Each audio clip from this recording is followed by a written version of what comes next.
보는 이유는 계획적으로도 여러분도 나오시고 또 전체적인 여러분들 순서 인포를 알아야 실제 문제가 어려운 건지 쉬운 건지 상당히 좀 좋으시고 하고 여러 가지 피드백을 해야 여러분들하고 가까이 갈 수 있고 또 여러분 대화에서 스스로 질문할 수 있는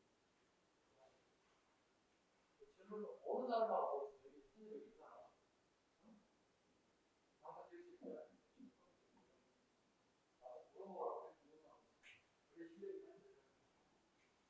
오케이?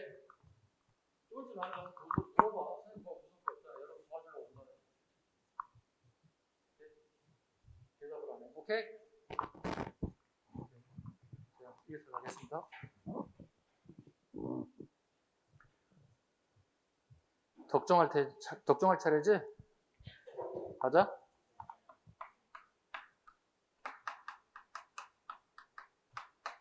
209쪽. 덕종부터 갈 거예요. 보겠습니다. 거란과 여진의 침입이 되어 압록강 동행 도련표리는 천리장성을 죽주했다. 천리장성이 죽었습니다.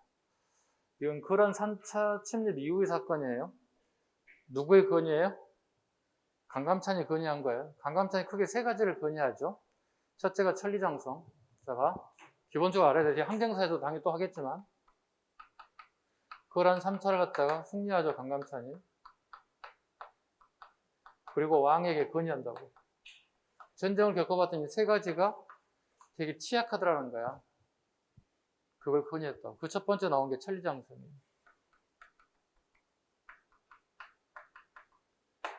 천리장성을 쌓아서 전해들이 공격 온다는 거야. 이렇게 올지 이렇게 올지 이렇게 올지 이렇게 모르겠다. 그래서 천리장성을 쌓는 거야. 이런 식으로. 어디를 집행서야 할지 모르게 되면 그냥 다 쌓는 거예요. 천리장성을 축조하다고 건의했다. 그 다음에 하다 보니 이게 좀 필요하다는 거야. 네. 나성은 외곽성을 얘기해요. 왜냐면 수도의 외곽에 외성이 없어서 그냥 푹 들어오더라는 거야. 이걸 좀 잡아야 되겠다는 거지. 나성 축조하자는 거죠. 아까 잠깐 언급드렸던 간목 양마법이죠.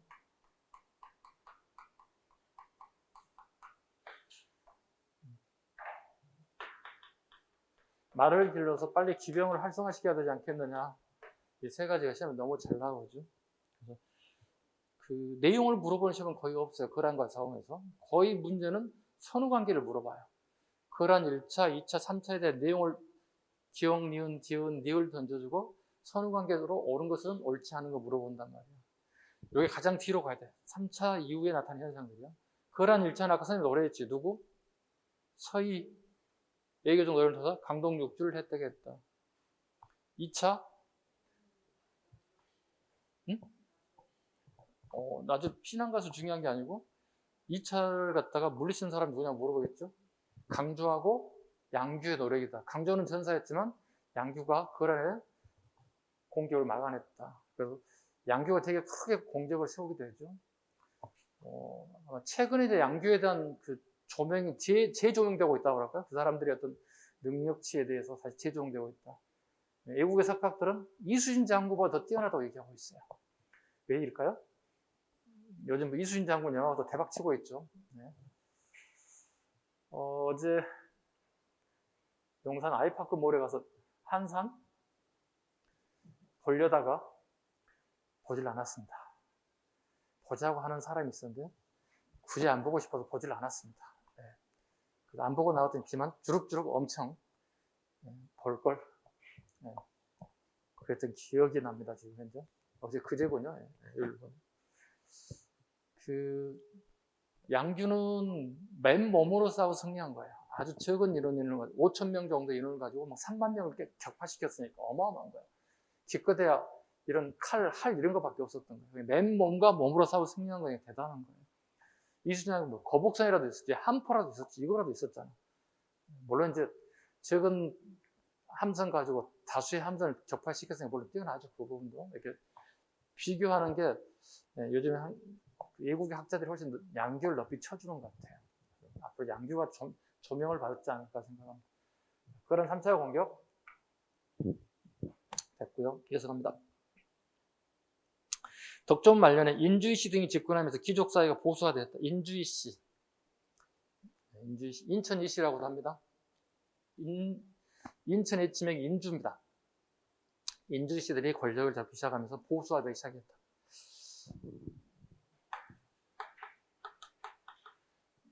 문종하면 보통 우리가 중대가 시작됐다 이런 표현을 쓰죠. 뭐 상대, 중대, 하도로 구분한다면. 자, 문종 보겠습니다. 토지제도. 경정전시가 나와서 잠깐 언급드렸습니다. 개정은 바꿨다는 뜻이 되죠. 경정은 다시 갱자야. 그래서 갱자라고도 하고 경자라고도 해요. 주문법칙에 따라서 다시 갱자. 이거 쓰는 단어는 이제 갱신한다 또는 교도소 들어가면 이런 용어를 써요. 갱생한다, 새로운 삶을 살라 뭐 이런 뜻이에요. 그래서 선생님이 별로 좋아하지 않는 단어 중에 하나가 갱생입니다. 지금 삶도 힘들어 죽겠는데 새로운 삶을 살려면 얼마나 힘들겠어. 동의하시죠? 그죠? 지금 삶도 힘들잖아 우리가. 그죠? 네. 즐겁게 사는 사람도 계시겠지만 삶 자체가 되게 힘들잖아요. 우리가 살아보니까요. 네. 갱생한다는 게 교도에 쓴 단어. 갱. 같이 갑니다. 경전정식과 그랬습니다. 경정정식과. 전직 관료가 제외됩니다. 전현직에 줬는데 토지가 지급하다 보니 부족한 상황이 발생되는 거야. 그래서 전직 관료는 제외하고 자르시면 돼. 현직 관료만을 중심으로 수주권을 지급하였다. 꼭 기억하셔야 됩니다.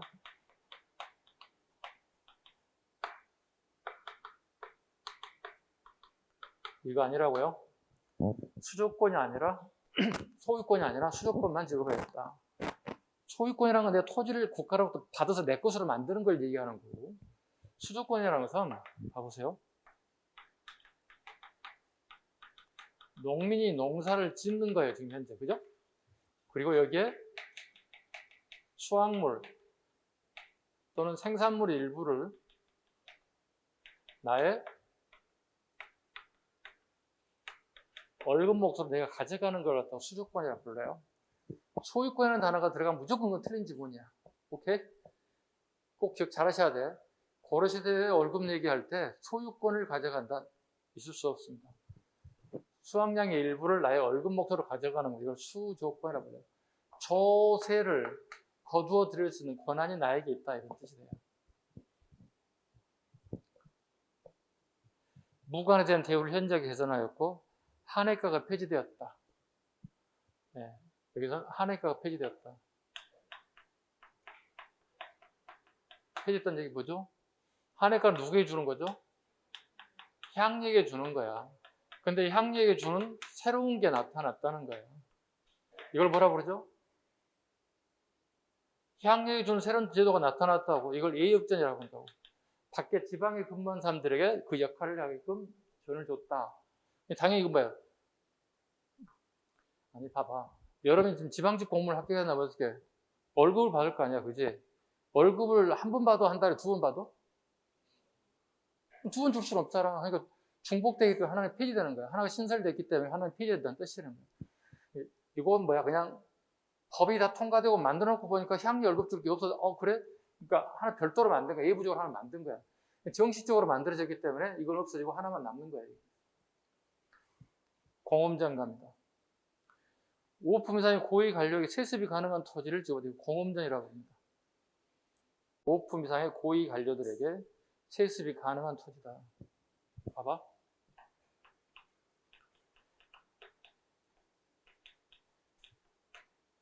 토지 소유권에 대한 얘기를 하고 있어요.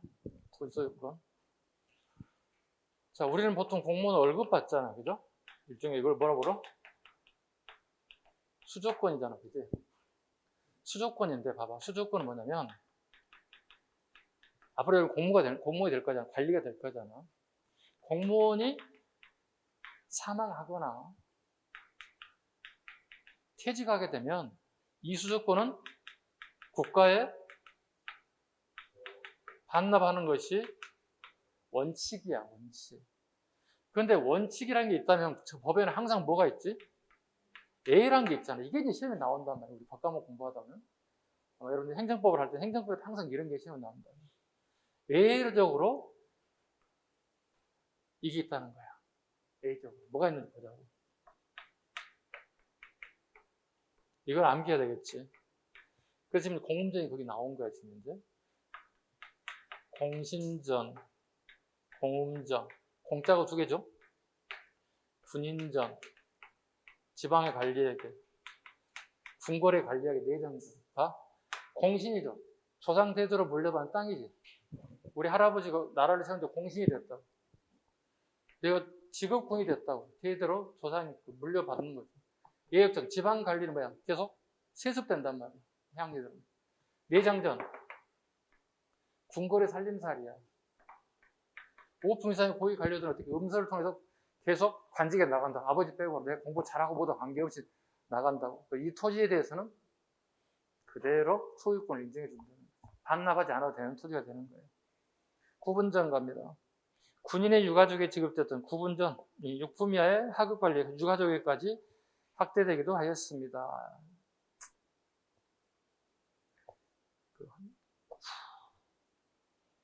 그 다음에요. 한인전, 육품 이하의 관리 아들 중에서 관직에 들어가지 못한 자에게 지급한 토지. 제일 부러운 것 중에 하나가 이거죠. 육품 이하의 관리인데 관직에 나가지 못하고 빈둥빈둥 누우고 있다고. 이 사람에게까지 토지를 준다는 거예요. 이걸 한인전이라고 한다.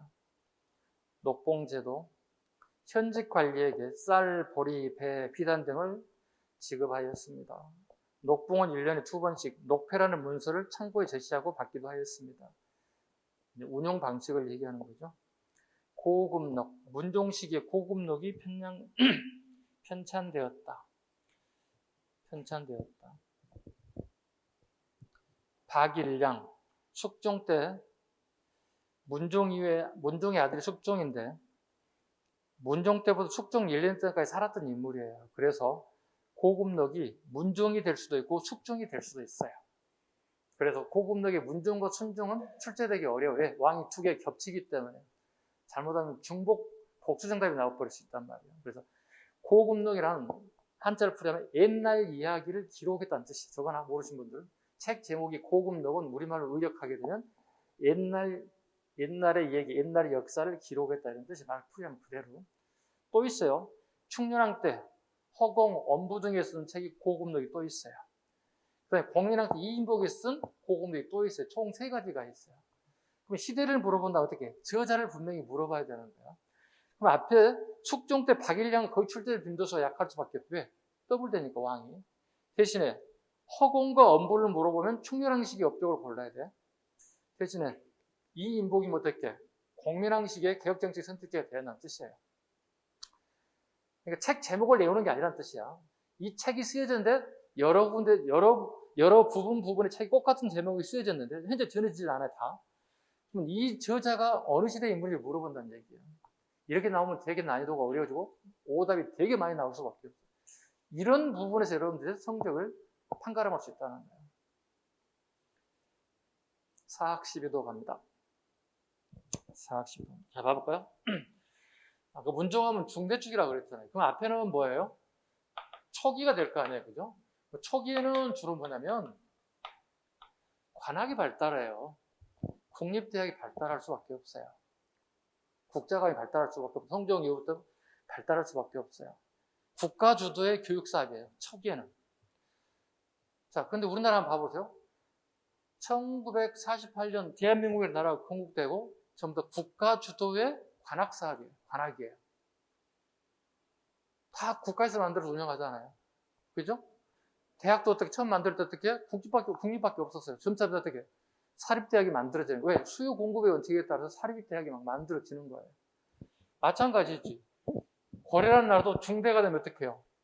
관학에서 다 얘들 다 소화하지 못한다고. 그럼 어떻게? 사학이 발달할 수 있다는 얘기죠.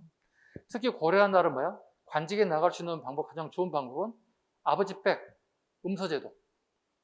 음서제도로 가기 싫은 사람 있지? 에이씨, 공부 좀 하는 친구 있잖아요. 어떻게? 쪽팔리게 아빠 백으로 들어가냐?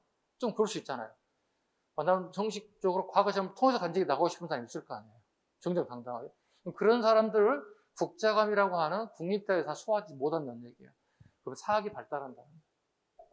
지금 대한민국 사학 발달돼 있어, 안 돼 있어? 최첨단이잖아, 지금. 이것도 사학이잖아, 지금. 그럼 사학 12도라는 얘기 뭐야? 과거 시험을 국립대학인 국자감에서 공부하지 않고 사학에, 개경에 있는 사학재단에서 요즘 말로 치면 사설학원에서 공부해서 과거 시험, 공무원 시험, 행정고시, 사법고시, 예무고시 본다는 거예요. 그거 하고 있는 거예요. 봐봐. 사학 12도 총 12개다. 그러한 첩립 이후에 국자감 운영이 잘 되지 않아 최충이 개경에 구제학당을 설립하였다. 그 제자는 집제자야. 자, 사설학원을 만드는데 건물이 9채라는 뜻이야. 알았어? 집이 9채. 우리 대학교 가보면 어떻게 한 동, 두 동, 예를 들어 뭐 101동, 102동, 103동, 104동 이렇게 하니까 아파트 같다.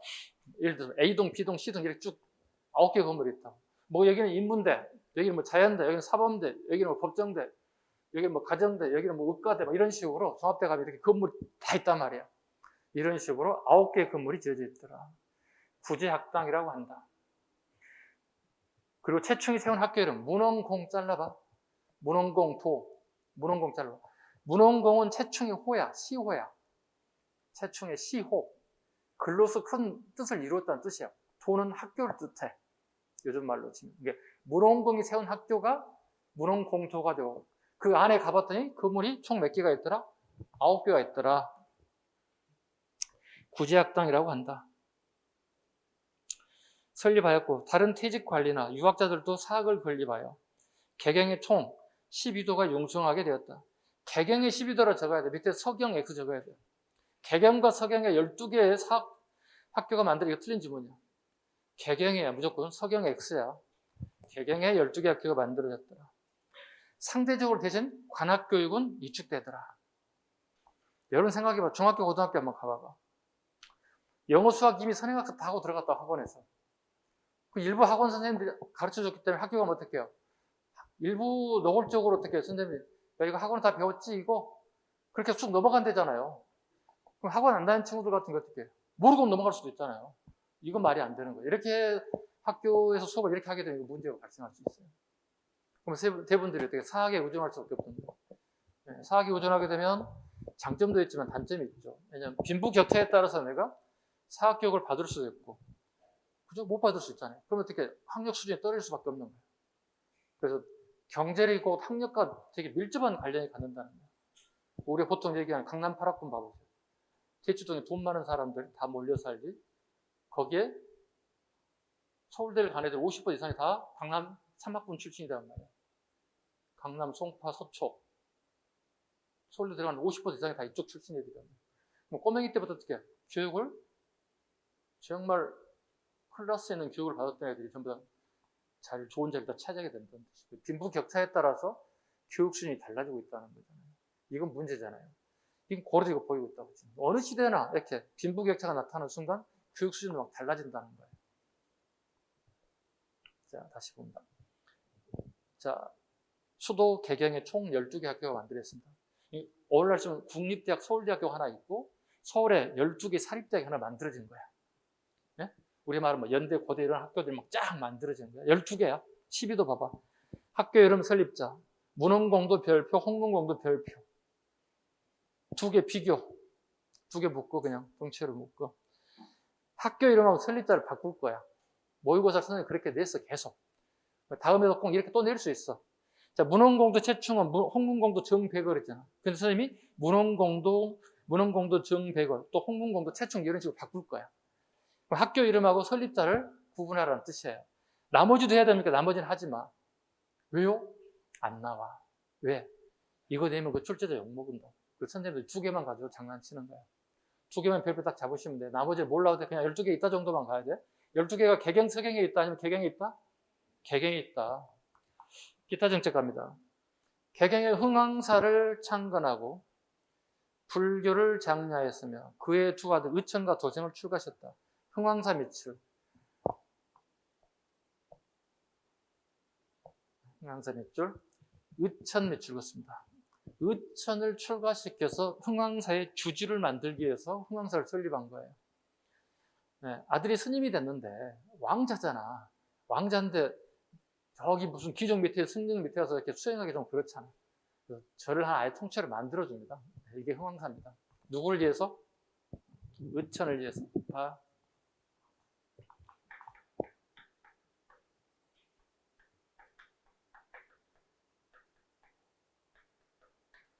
네. 유학 전에 흥왕사를 만듭니다.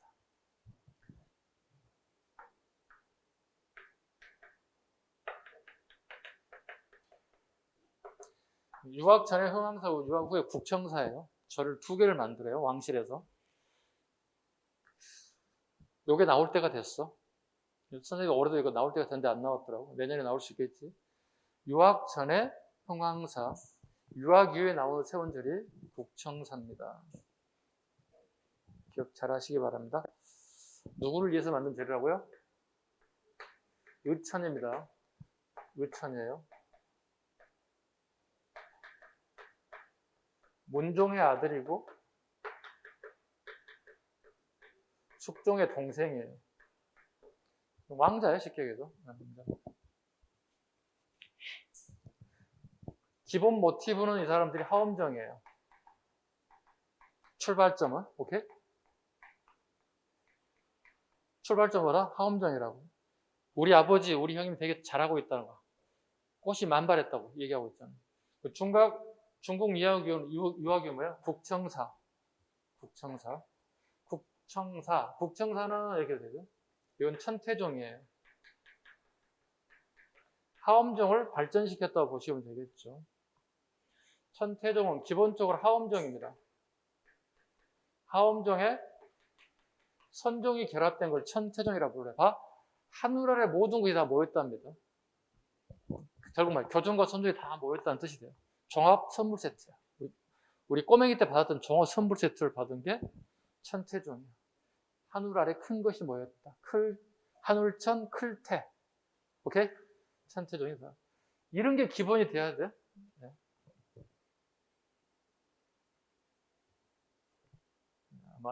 근데 문제는 여러분, 아무리 해도 불교가 어렵죠. 한 번 들어도 어렵고, 2번 들어도 어렵고, 3번 들어도 계속 어렵죠.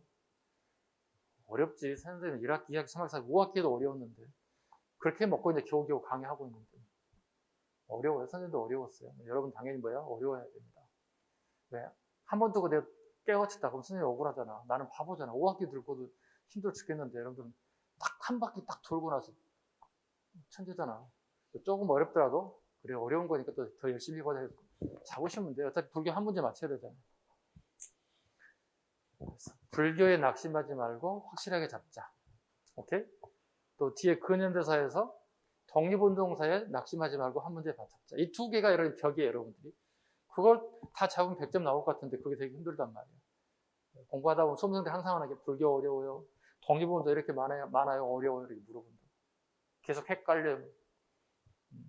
그거 다 하면 돼요. 네. 계속 갑니다. 2번 사형제 삼심제 시행. 동서대비원 정종임이 즐겁고요. 동쪽과 서쪽에 빈민구제기관을 만들었다. 그 대비란 말은 대자대비의 줄임말이에요. 불교 부처님의 어떤 그 자비로움을 갖다가 대자대비라고 불러요.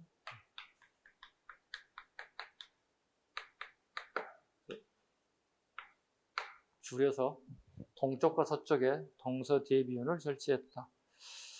동서대비원은 개경의 동쪽 서쪽이죠. 시험에 이미 나왔죠. 개경과 서경의 2군데 설때 틀린 점이죠.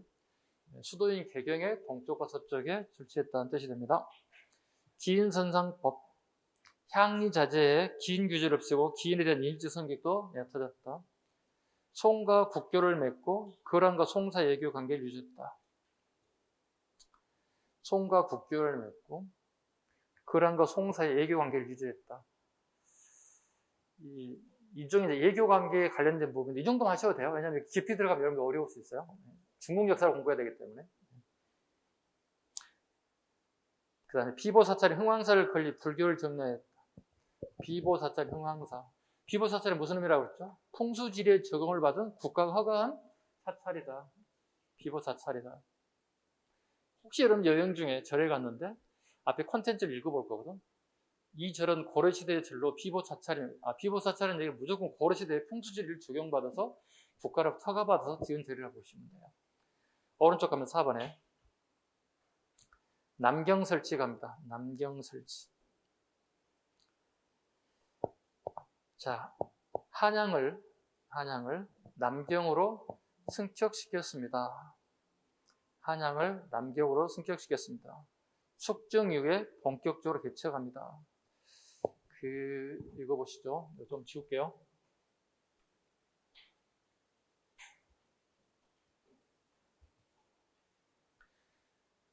고려에는 우리 알다시피 삼경제도가 있어요. 그죠? 삼경제도가 있어요.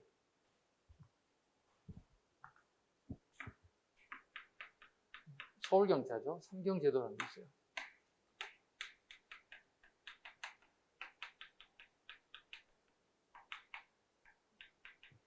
이건 풍수지리에 영향을 받죠. 개성이죠. 평양이죠. 여긴 경주입니다. 근데 우리 지도를 보면, 여기잖아요. 그죠? 요거 너무 멀어요. 왜? 수도가 서울로 생겼기 때문에. 그래서 개경 대신에 남경 오늘날에 서울로 바꾼다는 뜻입니다. 삼경에서 동경에 있는 경주를 남경으로 승격, 한양을 남경으로 승격했다. 한양도 설명드렸죠. 한양은 한강 위에 있다는 거야. 오케이?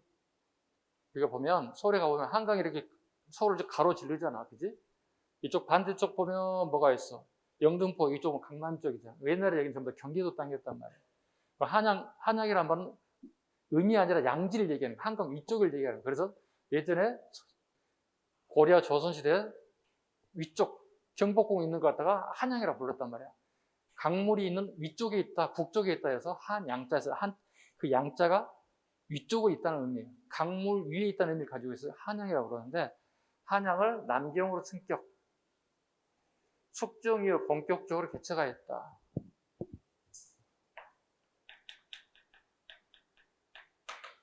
숙정이 그러니까 아버지 문종 때 결정이 됐고 숙정 때 여기 와서 궁궐을 지어요. 오늘날 한양에다가. 왜 지을까요? 여기도 다 궁궐이 있죠. 왜 지을까요? 왕이 개경에 있다가 한양에 내려오게 되면 하루 종일 걸어서 올 거 아니야. 그럼 저녁이 되면 잠자갈 거 아니야. 그 시기에 호텔이 없잖아. 지금은 호텔에서 1박 2일, 2박 3일 잠자고 가면 되잖아. 그리고 왕이 안전하게 잠을 잘 수 있는 공간이 필요한 거거든요.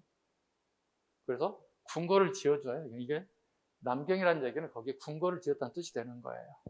그리고 거기에 군사들 배치해서 그 궁궐을 지켜야 되는 거예요. 우리가 청와대 옮기기 전에 청와대에 어떻게 외곽 경비대 100일 경비단이 있어서 지키거든요. 위에 북악산부터 시작 쫙 경호를 딱 쓰거든요. 이게 막 쓰거든요. 그렇잖아요. 이게. 당연히 경호 써야 되겠죠.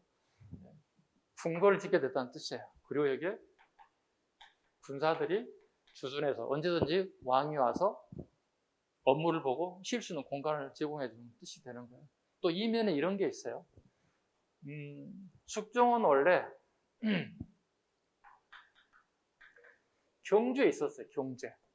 경주에 있었는데 자기 형이 죽고 어린 조카가 왕이 돼서 어린 조카를 갖다가 제거하고 왕위를 찬탈한 사람이 조선시대판 수양대군이에요. 숙종이. 그래서 숙종의 정치가 우리 세조도 그러잖아요. 세조 수양대군도 왕위를 찬탈했지만 업적이 되게 많잖아요. 우리 공부할 양이 많아지잖아요. 그러니까 나쁜 놈들은 되게 나쁜 놈으로 그냥 딱 이렇게 낙인 찍혀도 정책이 없어야 되거든. 뭐 태종 이방원, 수양대군, 세조 이렇게 없어야 되게 업적이 뛰어난 업적들이 많잖아요. 우리 피곤하게 만들잖아요. 이 새끼 나쁜 놈인데 분명히 그죠? 왕이 찬탈해야 돼요. 근데 왕의 업적이 되게 뛰어난 게 많아요.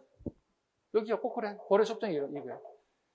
어린 조카를 물리치고 왕위를 찬탈했으면 나쁜 놈으로 낙인 찍히고 우리 공부도 안 했으면 참 좋겠는데 의외로 되게 많아요. 할 게 많아요.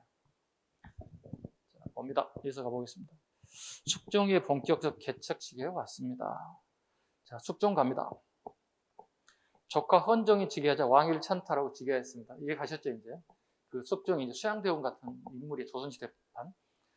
문종과 인해왕후 사이에 아들로 순종과 선종, 동보가 아우입니다. 그러니까 뭐야? 이 문종 같은 경우는 아들 3명이 왕이 오르고 손자가 왕이 된 거예요. 되게 이런 경우 쉽지가 않거든요. 이자의 난이 있었다. 정도만 갑니다. 이자의 난이 있었다. 정도까지만 갑니다. 주전도감의 별표 갑니다. 주전도감. 주전 자르시고 도감은 항상 제가세 앞으로 공부 처음 하는 사람들은 임시관청을 도감이라 불러요. 주전 자르시고 슬러시 도감이 되다. 무조건 앞으로 도감 나오면 물어볼게 계속 뭐예요? 임시관청이다. 대답해 준다고. 주전이니까 되게 동전 만드는 관청을 만들었다는 뜻이에요. 누가? 숙종이. 여기에 아까 방금 얘기했던 그 밑에 동생 의천이 중국 송나라에 유학을 갔다고. 송나라 유학 가서 봤더니 우리는 거의 대부분 물물 교환이었어요. 제가 쌀 이 정도 가가지고 호박도 사고 막 당근도 막 사고 물물 교환했던 것들이에요. 그럼 쟤네들 갔더니 얼마예요? 호주에 돈 내가지고 막 사고 받는 이게 되게 편리하다는 거야. 그래서 자기가 유학을 마치고 난 다음에 형에 와서 형, 나 이거 유학 갔더니 돈을 주고 사고 팔어. 이게 되게 편리한 것 같아. 이거 합시다. 숙종이 이걸 하기 시작한 거예요. 이게 주전도감이에요. 봅니다. 의천이 주장하여 설치해서 건의했겠죠. 은병, 은으로 만든 화폐요. 할구라고도 불러요. 그 넓을 할자, 주둥이, 입구자, 주둥이가 되게 넓어서 넓을 할자에서 할구라고 불러요. 은병은 고액의 화폐예요. 고액 화폐라는 게 뭐야? 부자들만 쓰는 화폐인 거야. 유통이 성공해서 실패했을까? 아니, 생각해봐. 우리 시중에 50만 원짜리 화폐가 나왔다 쳐봐, 지폐가. 여러분 부모님이 50만 원 줄까요? 안 주겠죠. 통장에 찍어주면 모르고 50만 원 현금 주진 않겠죠. 위험하니까. 그죠? 분실 염려도 있고 되게 관리하기도 어렵잖아요. 선생님도 누군가 나에게 50만 원 준다면 관리하기 어려울 것 같아요. 그냥 통장 넣고 뭐 카드를 쓰는 게 훨씬 더 편하죠. 이게 이제 고액 화폐가 처음 만들어졌다. 유통되는 것은 쉽지는 않았을 겁니다.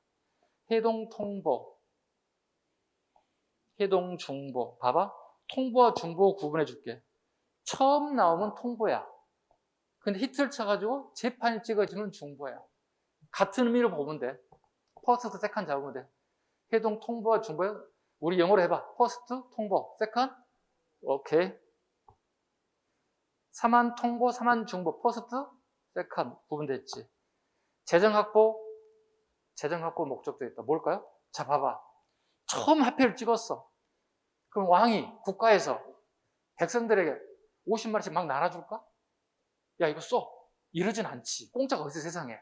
그렇잖아. 공짜는 거 없는 거 우리 다 알잖아. 대가가 있다는 거 알잖아. 그럼 이렇게 하는 거야.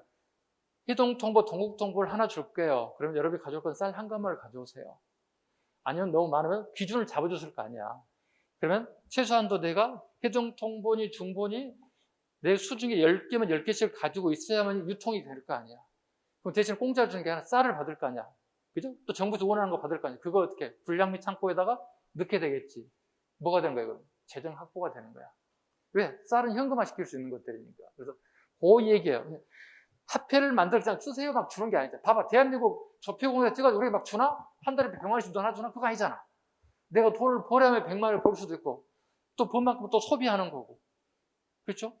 그냥 국가에 처음으로 우리가 태어났는데 여러분들이 부모님이 돈을 줬지.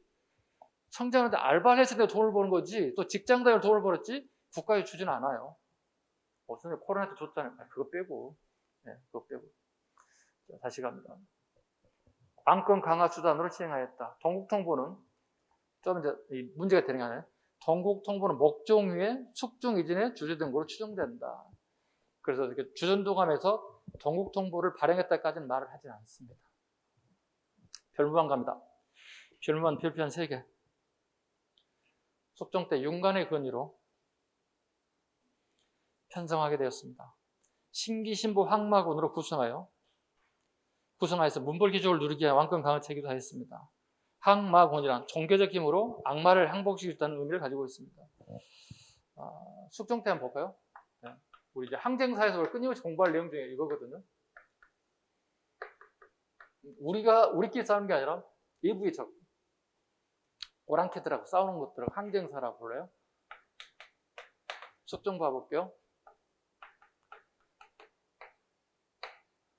이 북방의 여진족이 이제 커갑니다. 세력을 키워갑니다. 이렇게 키워갑니다.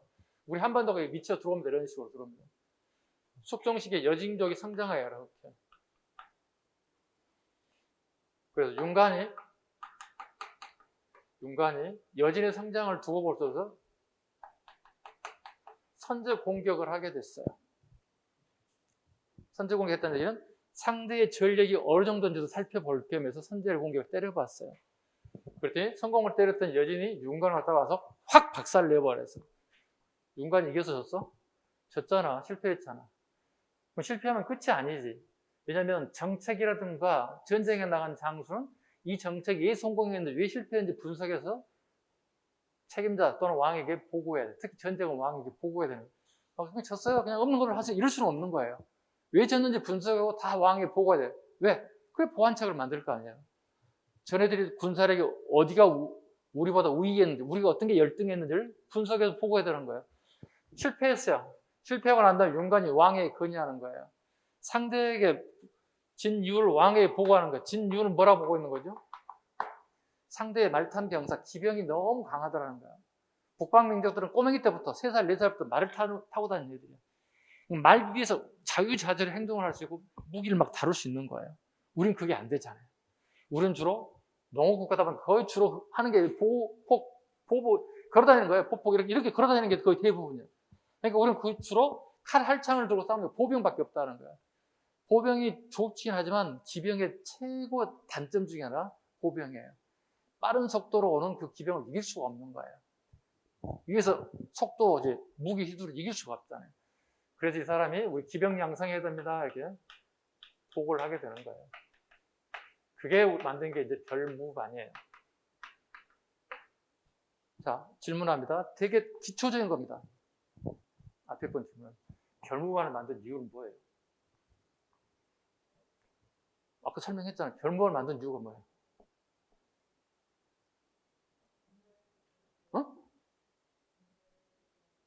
안 들려. 마스크 살짝 벗고 얘기해줘봐. 잘 안 들려. 여진족을 물리치기 위해서? 그거야? 앞에 분. 여진족을 만든 이유가, 아니, 여진족을 했다. 별모를 만든, 여진족을 만든 이유가 없지. 별모를 만든 이유는 뭐예요?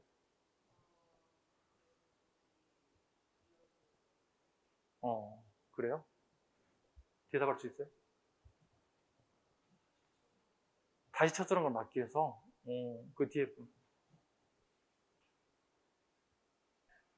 따라가지 마. 답 아니니까 계속 물어보는 거야. 그 뒤에 분. 그럼 본인이야. 쳐다보지 마. 여진족을 만든 이유가 뭐야? 이거 틀려야 여러분들 기억할 수 있어. 왜? 창피해야 돼. 기억할 수 있어. 이유. 뭐라고? 이렇게 안 들리면 히어링이 안 되지? 모르겠어. 옆에 분은 알 것 같아. 그죠? 알죠? 알 것 같아서 옆으로 가볼게요.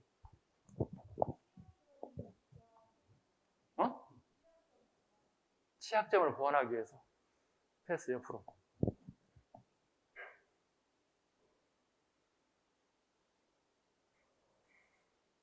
취약점을 양성하기 위해서 따라가는 거야? 옆으로 가보자. 응? 여진족의 공격에 대비하기 위해서. 앞으로 가볼까요? 틀려도 괜찮아. 얘기해. 틀려야 쪽팔려서 나중에 절대로 기억한다. 안 되지 말고. 답이 안 나왔어, 지금. 새로운 거 얘기해봐. 되게 중요하기 때문에 다 물어보는 거야. 틀리라고 물어보는 거야. 왜? 틀린 대답을 못해서 쪽팔리게 뒤에서 계속 기억할 수 있어야 왜 틀렸지, 이거? 제일 뒤에, 경쟁하기 위해서, 견제하기 위해서. 아는 사람 얘기해 볼까요? 저 여기 안다고 했으니까 한번 얘기해 봐요. 뭐야, 정작 안다고 했더니 대답을 못하고 있어. 선생님 대답해야 되겠다. 되게 쉬워. 말하고 보면 되게 쉬운데, 와, 이걸 내가 대답을 못하더니, 이렇게 창피를 당해야 내가 되게 기억을 할 수 있어요. 이걸 만든 이유를 물어봤잖아. 그지? 여진한테 성공해서 실패했어? 실패했잖아. 실패해서 만들었다고. 실패 유가가 뭐라고? 상대방이 뭐라고? 이거 양성한 거야. 여진족을 공격하기 위해서 만든 게 아니라고. 실패했기 때문에 만들었다. 이게 정답이라고. 이게 기출 선지에 따온단 말이야. 기출 선지에 떨어진단 말이야. 이거 기출이야. 근데 이걸 배우고도 기출문제 푸는 답이 이상해서 선생님 이거 물어보면 안 되는 거잖아. 만든 이유가 실패했기 때문에 만들었다고. 왜? 대안이 뭐냐고 물어봤을 거 아니야. 왕이 졌어? 왜 졌어? 저쪽 지병이 장난 아니에요. 뭐 어떻게 이길 건데 앞으로 싸우면 이겨야 될 거 아니야? 그렇습니다. 어떻게 할 건데? 저희들도 지병 만들게 힘 좀 써주세요. 그래, 만들어봐. 그래서 만들었어. 그래도 다 만들어 놓고 전하 준비 다 됐습니다. 공격하도 되겠습니까? 갔어. 가려고 하더니 마침 그날 숙종이 죽어버렸네? 왕이 허가가 떨어져야 공격할 거 아니야. 전쟁인데. 그 전쟁이 어떻게 멈추지? 왜? 장례를 치러야 되니까. 그래서 그의 아들 다. 이거 아들이야. 부자지간이야. 그 예종 때 어떻게?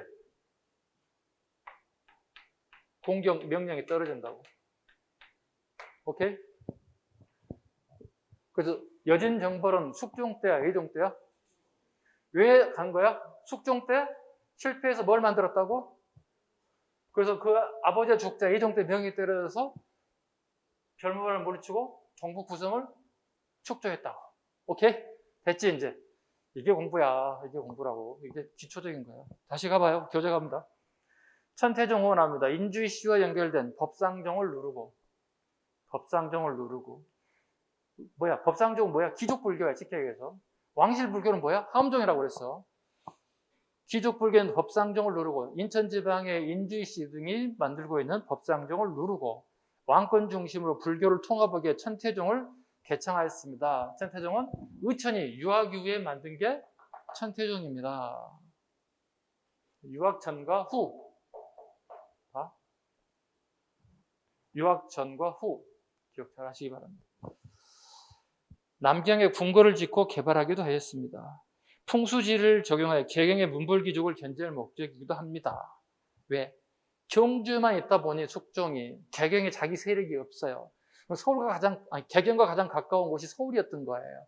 그래서 서울 세력을 자기 세력으로 끌어들기 위한 전략 중에 하나이기도 합니다. 남경 설치는. 서적포 설치 별표 갑니다. 별표 3개. 국자감의 출판사에 서적포를 두어 이축된 관악을 진흥하였습니다. 우리 아까 문종 이후부터 중대는 어떻게 사학이 발달한다고 그랬지. 근데 국자감의 학생들, 오늘날 서울대학교 학생들이 입학을 안 하는 거야. 숫자가 하더라도 줄어들었어. 대부분 전부 다 돼. 사학기관에 가서 과거시험 준비하더라는 얘기지. 그러면 교육부하고 서울대학교는, 오늘날 서울대학교는 노량진에 와봐야 된다고. 아니, 왜 이 새끼들이 다 노량진에 와 있는 거야? 확인해야 할 거 아니야. 그치? 그럼 우리가 없는 것이 있을 거란 얘기지. 뭐 교육이면 교육, 시설이면 시설. 근데 봤더니 자기들은 기본서만 가지고 수업을 열심히 하고 있는데 갑자기 봤더니 막 유인물이 날아다니고 뭐 모의고사가 날아다니고 난리가 아닌 거야. 봤더니 밖에 인쇄소가 있는 거야. 우리 학원도 보니까 인쇄소 있네, 밖에. 복사기에 인쇄소지 뭐. 그 옛날 인쇄소 훨씬 더 뛰어나지 이게.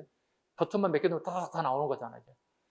이걸 뽑아서 하더라는 거야. 야, 이거 우리 만들어야 되겠다. 그래서 숙종 때 서적포를 설치하게 됐다. 관악진흥책 중에 하나이다. 그래서 숙종 때 시옷과 서적포의 시옷 이렇게 외우셔야 됩니다. 이렇게. 시옷입니다. 숙종 때 서적포입니다. 평양에 기자사당을 건립하고 기자에 대한 숭배를 별표를 하되 난이도를 좀 올려보세요. 네, 기출입니다. 기출사료입니다. 별표를 하되 난이도를 좀 올려봐. 평양에 기자사당을 건립하고 기자에 대한 숭배를 강화했다. 기자사당 밑줄 긋습니다. 그 고려라는 나라도 유교 국가죠. 그죠? 네. 우리 기자조선 얘기하듯이 숙종 때 기자사당을 건립했다는 얘기는 우리나라가 구분해서 고조선이라고 얘기하죠. 조선을 처음 만들었고 당군 할아버지가, 그리고 중국에 기자라는 사람이 와서 우리나라를 만들었다. 즉 처음으로 사람을 가르치셨다는 거야. 중국 사서 기록에 보면 이런 게 나오죠. 기자가 조선에 왔는데 사람들이 A 범절도 없고 아무것도 없다면 짐승처럼 살고 있더라는 거지. 이렇게 표현했습니다. 우리 입장에서 되게 기분 나쁜 단어예요. 누군가 우리를 갖다 동물 같은 사람, 개 땡땡으로 보고 있는 거예요. 되게 기분 나쁜 단어들이에요. 그래서 처음으로 A 범절과 윤리, 규범, 막 도덕을 막 가르쳤다는 거예요.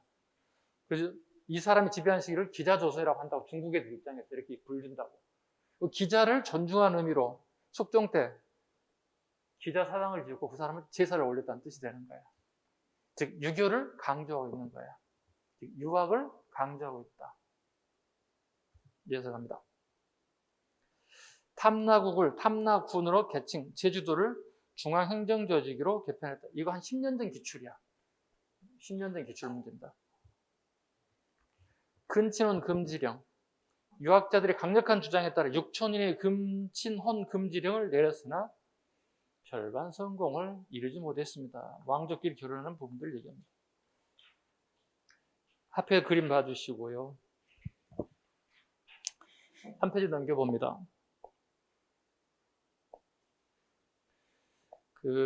사만 통보, 동국 통보, 중보들 한번 봐보시죠. 이렇게 되어 있습니다. 자, 1번 봐봐. 특징 봐봐. 둥근 모양의 네모진 구멍 뚫린 형태. 하늘이 둥글고 땅은 네모라는 뜻이에요. 이걸 일명 천원지방사상이라 불러요. 밑에 나와있죠? 천원지방사상.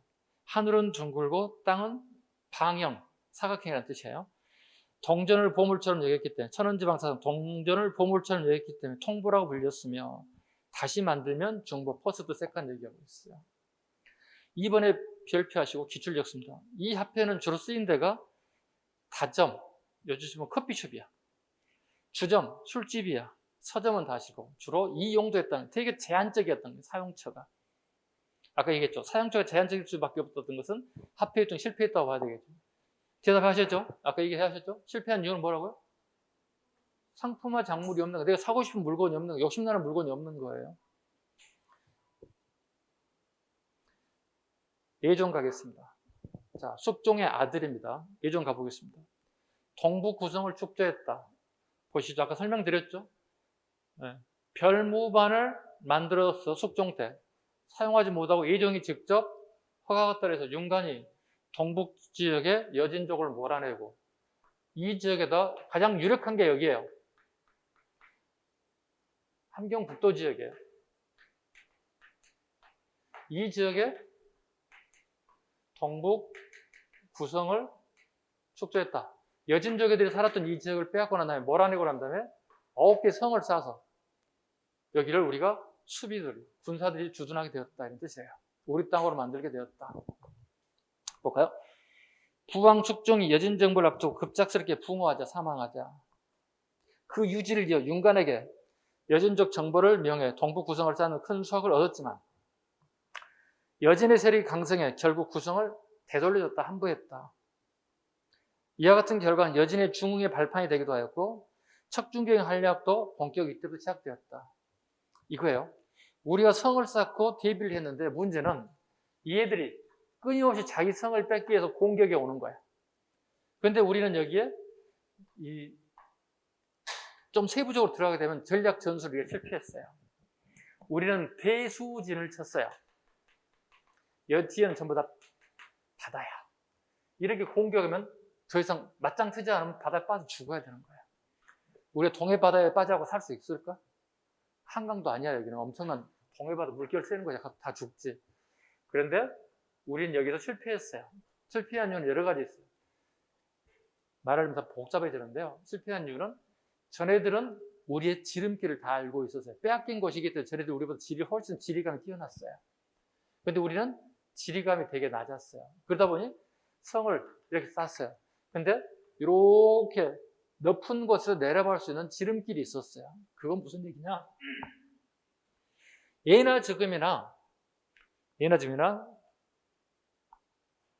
수출하고 수입은 정상 통로가 아닌 밀수하는 사람들은 비밀 통로를 통해서 달려요. 그 사람은 훨씬 더 그 길을 잘한단 말이에요. 이렇게 해서 비밀 통로 가서 무역을 할 수 있는 길이 있다는 거예요. 근데 고려라는 나라는 이게 없었어요. 이네들이 주로 비밀 통로를 이용했었던 것들이에요. 우리는 사고 팔기만 했을 뿐이에요. 얘들에 의해서 위에서 내려다보는 상황이 돼버린 거예요. 그래서 공격을 받아 결국은 더 이상 버틸 수가 없었어요. 그리고 또 있어요. 얘들은 신병이 계속 충당됐어요. 계속 돌렸어요. 그런데 우리는 여기 말뚝이야, 속된 말로. 군사파 딱 말뚝 박아놓으면 얘들 어떻게 집에 가고 싶은 생각이 없는 거야. 싸우고 싶은 생각 없어요. 갑자기 안 보고 별로인데 우리 엄마도 보고 싶고 아빠도 보고 싶고 동생도 보고 싶고 맨날 싸웠던 누구도 보고 싶고 친구도 이런 생각밖에 안 나는 거야. 군대 가가지고. 그리고 신병이 오질 않아. 여기는 말뚝이 그냥 평생 여기 살아야 돼. 여기 죽든 살든 살아야 되는 거야, 이게. 이런 식의 군 운영을 하다 보니까 사람들이 사기가 떨어졌어요. 당연히 투선 주는 거지. 그 윤관도 여기서 겨우겨우 방금 얘기했던 척준경이 하려고 구사일정으로 살아요. 아셨죠? 그 윤관은 이걸 실패하고 그 다음에 척준경이 도움을 받아서 살긴 하지만 윤관은 얼마 가지 않아서 죽게 되죠. 그리고 척준경이라는 사람이 처음으로 윤관의 도움을 받아서 군사 넘버원의 자리에 올라요. 척준경에 대한 어떤 비하인드는 되게 많긴 해요. 드러나지 않는 게 더 많아요. 정상적인 기록은 별로 없어요. 척준경이 이때부터 더 가지고 훗날 어떻게 되는 거예요? 이자겸하고 손을 잡는 거예요. 문과 무가 손을 잡아서 어떻게? 이자겸이 이제 나는 이렇게 이자겸 난이라고 불러요. 그러니까 문과 무가 손을 잡은 거예요. 이때 척준경이 강력한 군사 세력을 가지고 이자겸이 손을 잡게 됐다. 이때부터 이제 문벌 귀족들이 특히 인천 지방을 중심으로 쌓았던 인주시 세력들이 권력을 잡기 시작한다고 보시면 돼요. 권력을 잡아 잘하면 좋은데 이제 부패해버리니까 문제가 되는 거예요. 간부 파견 갑니다. 지방간이 파견되지 않는 속군현과 향소 부국의 유망민들을 안정시키고 조세와 역을 효율적으로 수취하게 중앙집권을 강하게 할 목적으로 간무를 설치하게 되었습니다. 이것도 10년 전쯤 기출됐네요. 책은 나온 적은 없습니다. 예종 때 간무. 어쩔 수 없이 외워야 될 것 같은데? 예종 때 간무를 파견하게 되었다. 관리가 파견되지 않는 것에 파견됐다. 이렇게 외우시면 돼요. 앞에 예자하고 이렇게. 우리 슈퍼에 가면 비스켓 종류 이게 있어요. 에이스도 있고요. 예감도 있는데요. 네. 선생님 참고로 예감보다는 에이스가 더 나은 것 같아요. 이건 다 각자 개성에 따라 입맛이 다르기 때문에 여러분 이걸 더 좋아하시는 분도 계실 수 있어요. 어쨌든 외우세요. 예종 때 간무, 예감입니다. 가끔 시험장 가면 돼. 숙종 때 간무를 설치하여 이렇게 나오면 틀린 점이 되는 거예요. 예감이에요. 자, 이자겸 등장했고요. 자, 이자겸의 딸을 비로 맞이하여 이자의 난 이후에 경원이 씨가 다시 부상하기도 하였습니다. 관악진흥책 별표 한 3개 갑니다. 잘 나오죠? 국자감을 국학으로 이거 1번 잡아. 1번. 기억 잡아야 되겠다. 네, 기억 잡고. 국학 내 7제를 썼지. 니은 잡아야. 자, 서울대학교 교직원과 교육청의 교직원이 노량진에 와서 학원 실태를 봤어요. 봤더니 9개 건물을 지어서 수업을 하고 있어요. 9개 건물 무슨 의미일까요? 국자감에 아까 문헌공도의 건물이 구제학당이라고 그랬잖아요. 그죠? 레벨 수업이에요. 수준별 학습이에요. 그러니까 우리가 학문을 하는 데서 수준이 있을 거 아니에요. 그죠? 이렇게. 그래서 어떻게? 국자감에도 7제, 9개의 건물을 지어서 레벨업 수업이야. 영어로 치면. 우리말로 의역하면 수준별 학습을 하게끔 건물을 7채를 지었다는 뜻이에요. 그게 효율적이죠. 왜? 수준이 각자 다 다를 거 아니에요. 그죠? 우리가 중학교, 고등학교 봐봐요. 수학 시간에 봐봐요. 잘하는 사람, 중간하는 사람, 못하는 사람 다 나눠서 수업을 해야 되죠. 그죠? 어디 기준 맞추기 어렵잖아요. 잘하는 사람 기준 맞추면 중하는 다 떨어져 나간다고. 그죠? 수포자라는 양이 쓰는 거예요. 수포자가 돼버리는 거예요. 이렇게. 수포자, 영포자가 영어 못 따라가겠는데? 뭐 이런 식이 돼버리는 거예요. 그 다음에 유학육제와 강해제, 7제에는 유학을 가르치는 6개의 건물과 강해제는 무예입니다. 무예를 가르치는 강해제입니다. 무예도 가르쳤다는 겁니다. 그 다음에 학문 연구기관인 청년각과 보문각, 지긋입니다. 지긋 잡죠. 유학육제, 니은, 청년각, 보문각, 청년각 보문각을 설치했다. 이거 뭐예요? 일종의 학문 연구기관이니까 그러니까 교수님들이 있는 교수실 얘기할 수도 있고, 그 대학의 도서관 얘기할 수도 있어요. 중앙도서관 정도 얘기할 수 있어요. 이게 청년각과 보문각은 전부 다 국학 내에 있는 게 아니에요. 청년각과 보문각 중에서 청년각은 국자감 내에 있고 보문각은 국자감 밖에 있어요.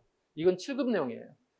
보통 우리 청년각, 보문각 정도 해도 큰 문제는 없는데 좀 심하게 하면 내부와 예부예요. 앞에 게 내부, 국자감 내부, 그 다음에 보문각 예부에 있는 거라고 보시면 돼요. 그 다음에 장학재단이 양형고를 설치하게 되었다. 구제도감과 해민국가입니다. 구제도감 자르라고 그랬지? 도감 임시관청이라고 그랬지. 구제, 빈민의 구제와 질병 치료를 목적으로 합니다. 해민국, 빈민의 의학을 담당하는 게 해민국입니다. 그래서 이렇게 얘기하죠. 선생님 동네에 약국이 하나 있는데 해민약국이 있습니다. 봤더니 약사님 따님 이름이었어요. 해민약국입니다. 이건 뭐야? 빈민이잖아요. 그러면 귀족들은 어디서 약을 사야 될까요? 옆에 저거 별도 약국이 따로 있어요. 같은 약국이 아니에요. 상약국에서 별도로 구매합니다. 보건궁, 요거 기출이네요. 궁궐의 도교 사원을 건립하여 도교를 진흥하였다. 보건궁 기출입니다. 궁궐의 도교 사원을, 도교를 우리가 수용하기 시작합니다. 건립하여 도교를 진흥하였다. 근데 이게 나중에 가면 책을 보면 알겠는데 숙종인지 예종인지 구분이 안 될 거예요. 나중에 모의고사 볼 때. 선생님 출제가 됐는데 이걸 외우는 방법을 가르쳐 드리겠습니다. 여러분은 제가 물어보면 무조건 예만 해주세요. 오케이? 네. 질문하겠습니다. 여러분 시험 준비하시는데 합격을 원하시죠? 한 사람만 원하는 거예요? 다시 한번 하겠습니다. 다 예설이 나올 때 계속 하겠습니다. 자, 여러분 내년 시험을 합격을 원하시죠? 목소리 너무 좀 별 의미가 없는데요? 뭐 해도 그만, 안 해도 그만해. 우리 집 아버지가 부자여가지고 그냥 물려받으려고 이러면 안 되잖아, 지금. 그건 아버지 거고 내 건 해야지. 다시 한번 합시다. 내년 시험 합격 원하시죠? 복 받기를 원하시죠? 예종입니다. 보건국입니다. 외우셨잖아. 달리 했겠어. 이거 외우라고 하는 거야. 네. 복 받기를 원하시죠? 예종입니다. 해동비록, 김인전, 최선 등의 양령을 편찬한 도참설은 도참이라는 말은 미래 예언사예요. 도참이라는 미래 예언사상이에요. 김인전, 최선 등의 악명으로 편찬한 도참서가 있습니다. 해동비록이라는 게 있습니다. 이렇게 중대왕까지 마쳤습니다. 쉬어가도록 하겠습니다. 쉬겠습니다.